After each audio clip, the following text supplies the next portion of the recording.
ডাঙৰীয়াৰ নেতৃত্বত অসমত ছাত্ৰ ছাত্ৰীৰ পৰা লৈ পেলাই খেতিয়কসকলৰ পৰা লৈ পেলাই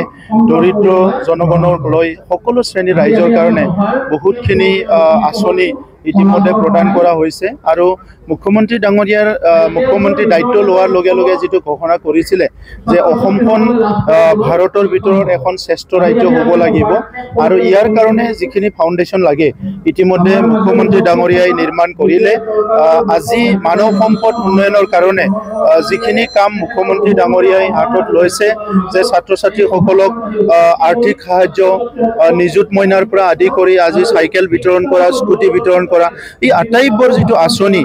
এই আঁচনিয়ে আমাৰ দৰিদ্ৰ শ্ৰেণীৰে হওক বা আমাৰ মিডিল ক্লাছৰে হওক এই ছাত্ৰ ছাত্ৰীসকলক শিক্ষা গ্ৰহণ কৰাৰ সকলো দিশৰ পৰা সহায় কৰিব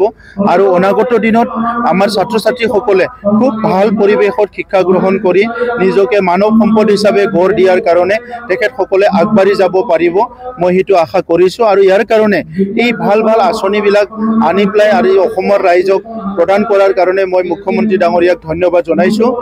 তেখেতৰ নতুন বছৰত তেখেতক শুভেচ্ছা জনাইছোঁ আৰু যিসকল ছাত্ৰ ছাত্ৰীয়ে আজি আমাৰ আনন্দৰাম বৰুৱা বঁটা পাইছে যিসকল ছাত্ৰ ছাত্ৰীয়ে স্কুটি পাইছে চাইকেল পাইছে সেই সকলোকে অভিনন্দন জনাইছোঁ আৰু আশা ৰাখিছোঁ মই সেই ছাত্ৰ ছাত্ৰীৰ পৰাই আহি থকা সময়ত কোনোবা ডক্টৰ হ'ব কোনোবা ইঞ্জিনিয়াৰ হ'ব কোনোবা